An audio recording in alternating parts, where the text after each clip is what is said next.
સરસ. હા, કેવું નાનું નાનું બાળક કેવું સરસ સુંદર લાગે છે. આપણી જૂની સંસ્કૃતિ, આપણી ધોતી, જપ્પો, પાણીઓ.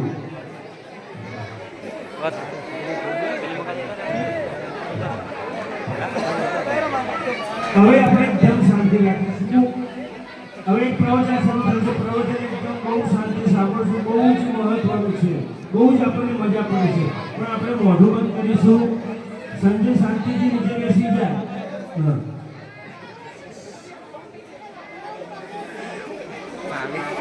મારું નામ ઠાકોર સવિતા વદનજી છે. હું ધોરણ 8 માં અભ્યાસ કરું છું. આજનો મારો વિષય પિતાનું મહત્વ.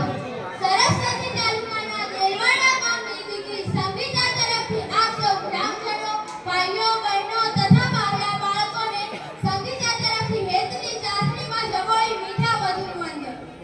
માં અને માતૃભૂમિને સૌથી પહેલા મારા વંદન એ કદાચ પિતાએ આપેલ શ્રેષ્ઠ સંસ્કાર પેઢી એક ગણી શકાય.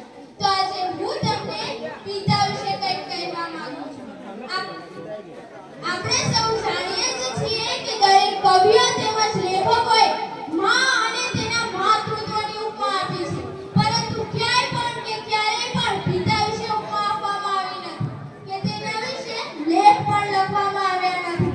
બાળકો નાના હોય ત્યારથી લઈ મોટા થાય ત્યાં સુધી તેને માતૃપ્રેમ નિબંધ આવે છે. પરંતુ આજ સુધી ક્યારેય પણ પિતૃપ્રેમ નિબંધ નથી આવ્યો. હું માતાનો વિરોધ નથી કરતી, પરંતુ પિતાનું મહત્વ કહેવા માંગુ છું. પિતા શબ્દ સૌ જાણે છે, પરંતુ તેનું મહત્વ કોઈ જાણે છે નહીં. તો ચાલો આજે હું જણાવું. પિતા એટલે કે મકાનને ટકાવી રાખવા માટે મજબૂત પાયો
પિતા એક એવી વ્યક્તિ હોય કે જેના પગથાથી પણ દીકરીને પ્રેમ હોય છે.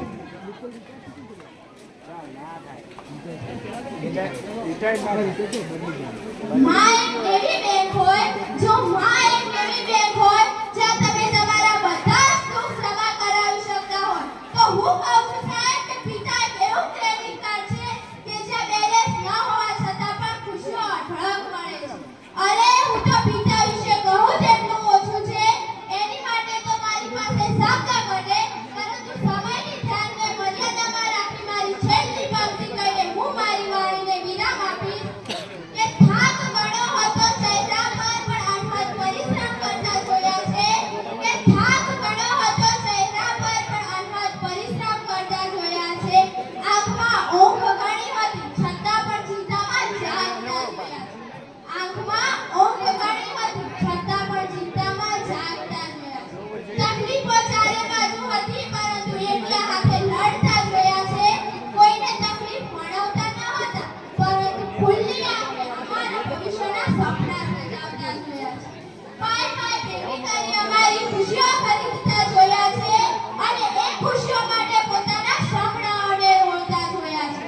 પોતાની પસંદગીને નાપસંદ કરી અમારી પસંદગીને અપનાવતા જોયા છે. વ્યક્તિ એક હતા પણ વિશેષતા અનેક હતી. વ્યક્તિ એક હતા પણ વિશેષતા અનેક હતી. પિતા સ્વરૂપે મેં સર્જનહારને જોયા છે. પિતા સ્વરૂપે મેં સર્જનહારને જોયા છે. અસ્તુ જય હિન્દ જય ભારત. બોલો ભારત માતા કી. ખૂબ ખૂબ ધન્યવાદ સંગીતાબેનને. ભરતજી તરફથી એમને 100 રૂપિયા ઇનામ મળે છે.